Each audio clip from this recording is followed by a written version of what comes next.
Good morning. Today, 6th December 2025, Saturday. Wisdom of word of God morning ડિવોશનમાં આપ સર્વનો આવકાર કરવામાં આવે છે અને પ્રેમી સલામ પાઠવવામાં આવે છે. આજે સવારે આપણે પ્રભુના વચનોમાંથી નીતિવચનોનું પુસ્તક એનો 15મો અધ્યાય અને એની 15મી કલમ પર ટૂંકું મનન કરવા માગીએ છીએ. અને પ્રભુનું વચન આપણને આ પ્રમાણે કહે છે, વિપત્તિવારના સર્વ દિવસો ભૂંડા છે, પણ ખુશ અંતઃકરણવાળાને સદા મિજબાની છે.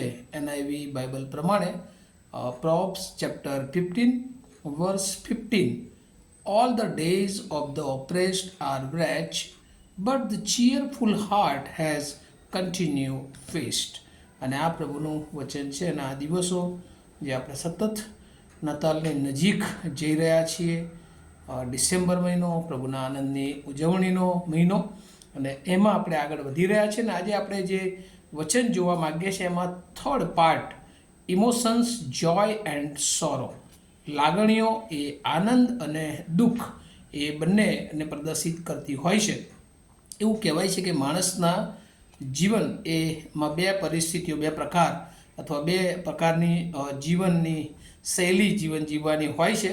અને એમાં એક ડિલાઇટફુલ લાઈફ કે જે આનંદિત જીવન, અને બીજું કે જે ડિફિકલ્ટ લાઈફ, વિપત્તિવાળું અથવા મુશ્કેલીવાળું જીવન. અને આ બે જીવનોમાં આપણે જે અત્યાર સુધી બે બાબતો જોઈ છે, ઈશ્વરની આરાધના સાથેનો આનંદ, ઈશ્વરની હૃદયની અંતઃકરણનો આનંદ, અને આજે આપણે જે જોવા માગીએ છીએ ઈશ્વરની આધીનતાનો આનંદ. અને એટલે ઈશ્વરી અંતઃકરણ, ઈશ્વરની આરાધના અને ઈશ્વરની આધીનતા એ આપણા જીવનમાં બહુ જ મોટો આનંદ એ આપે છે. એવું કહેવાય છે કે પરિસ્થિતિ જે જીવનોમાં આવે છે એના આધારિત માણસ એ ખુશ અને વિપત્તિ અથવા આનંદ અને મુશ્કેલીમાં એ જોવા મળતો હોય છે. અને ઘણી બધી વાર આપણે જોઈએ છીએ કે ઘણી બધી વાર એવી પરિસ્થિતિઓ જીવનમાં આવી જાય, એ સામાજિક વિપત્તિની, એ કૌટુંબિક વિપત્તિની હોઈ શકે, આર્થિક વિપત્તિની હોઈ શકે, માનસિક મુશ્કેલીઓ આવી શકે, અને ત્યારે માણસ એ ઘણી બધી વાર વિશ્વાસથી ચલિત થઈ જતો હોય છે. પણ એ બધી પરિસ્થિતિમાં જો ખરેખર એ ઈશ્વરને ઓળખનાર વ્યક્તિ છે તો એ બધી પરિસ્થિતિમાં પણ પ્રભુ ચોક્કસ એને સંભાળે છે અને પ્રભુ એને આનંદિત એ રાખે છે. બાઇબલમાં બે જે વચનો છે આપણે જોવા માગીએ છીએ. એક જે કેરેક્ટર રૂથ, કે જે રૂથનું પાત્ર, એનો પહેલો અધ્યાય અને 20મી અને 21મી કલમ જો આપણે જોઈએ તો ત્યાં એ રૂથના પુસ્તકમાં નાઓમીનું જીવન જોવા મળે છે. અને નાઓમી એના નામનો અર્થ જે મીઠી થાય છે. અને એ કલમોમાં લોકોને કહે છે કે ભાઈ, હું ભલે મારા નામનો અર્થ મીઠી થતો હોય પણ મને હવે કોઈ મીઠી કહેશો નહીં. કેમ? કારણ કે મારામાં તો બધું કડવાશ, વિપત્તિ, મુશ્કેલીઓ, પરિસ્થિતિઓ, ભરપૂરી જીવન લઈને હું અહીં આવી હતી અને હવે અહીંથી ખાલી જીવન લઈને હું બેથલેહેમમાં જઈ રહી છું. એટલે પોતાની જાતને જાણે કે ક્રશ એ શ્રાપિત ગણે છે, એ પોતાની જાતને વિપત્તિમાં એ નાખે છે.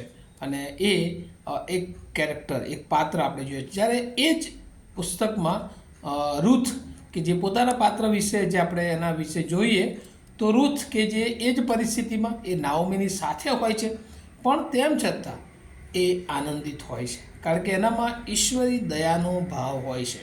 અને એ આપણે જોઈએ છે કે એની સાથે નાઓમીને તો પરિસ્થિતિ આવે છે, અને રૂથ માટે તો એવું હોય છે કે વિપત્તિથી મુક્ત થઈ શકે અથવા એ મુશ્કેલીઓથી પોતે બહાર નીકળી શકે એવો રસ્તો એની પાસે હોય છે. અને નાઓમી પણ એને સલાહ આપે છે, પણ તેમ છતાં એ નાઓમીને વળગી રહે છે, એ દુઃખને એ વળગી રહે છે. અને આપણે જોઈએ છીએ કે પછી તે બેથલેહેમમાં જાય છે, પ્રભુ એનું કુટુંબ સ્થાપે છે અને એને આનંદ તરફ લઈ જાય છે. વિપત્તિમાં એણે ધીરજ રાખી, ઈશ્વર તરફની આધીનતા એ માણસને એ જાણે કે આનંદ તરફ લઈ જાય છે.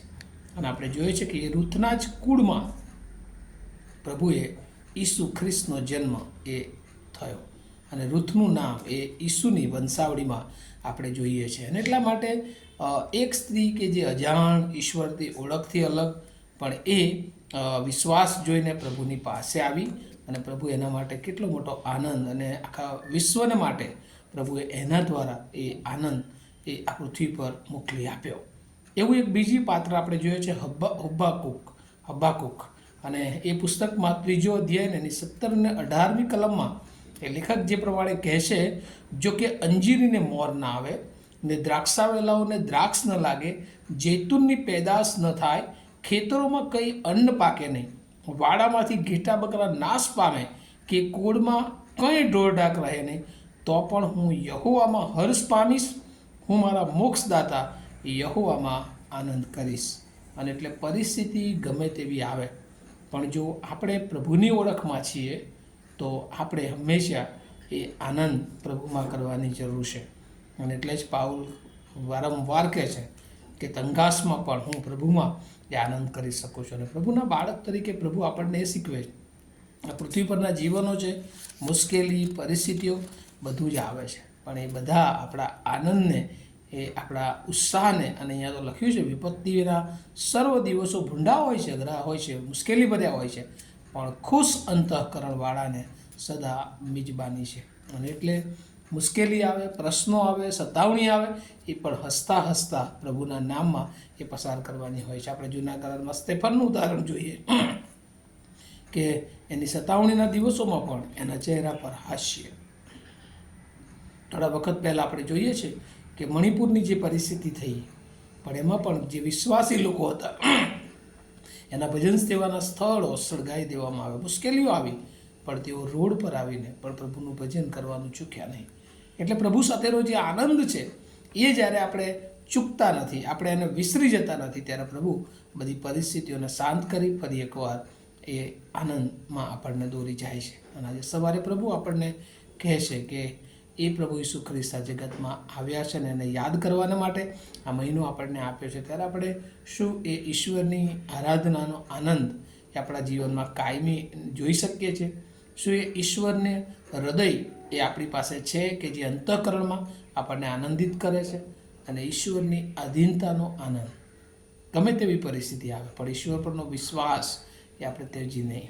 અયુબના જીવનમાં બધી પણ આપણે શીખીએ છીએ, વિકટ પરિસ્થિતિઓ આવી પણ એનો વિશ્વાસ એ પ્રભુ પરથી એ ડગ્યો નહીં. અને જ્યારે આપણે પણ આપણા વિશ્વાસમાં એ મજબૂત હોઈએ છીએ, ત્યારે પ્રભુ આપણને દરેક પરિસ્થિતિઓની પર વિજય આપે છે, અને આખરે આપણો આનંદ એ બેવડાય છે. અને વાતો વિચારો સમજવાના માટે પ્રભુ એની બહુ જ કૃપા આપણને સર્વને આપે. પ્રાર્થના કરીએ. અમારા જીવંત અને દયાળુ ઈશ્વર, ઘણી બધી વાર જીવનમાં એવી પરિસ્થિતિઓ આવે, માણસો તરીકે પ્રભુ અમે હારી જઈએ, નાસીપાસ થઈ જઈએ, દુઃખી થઈ જઈએ, પણ પ્રભુ તમે અમને જે વચન આપ્યું છે કે એવી પરિસ્થિતિઓમાં પણ તમારી સાથેની આરાધનાનો આનંદ, તમારા હૃદયના અંતઃકરણમાં હાજરીનો આનંદ, અને પ્રભુ તમારી સાથે તમારી આધીનતાનો આનંદ એ અમારા જીવનને બધી પરિસ્થિતિઓમાંથી બહાર કાઢી શકે છે. ત્યારે પ્રભુ એવી રીતે દરેક પરિસ્થિતિમાં અમને તમારા પર આધારિત રહેવાને માટે તમે શીખવો, એવી પ્રાર્થના ઈસુ પ્રભુના નામમાં સાંભળો, તેનો સ્વીકાર કરો. Amen. Have a nice day to all of you. Thank you.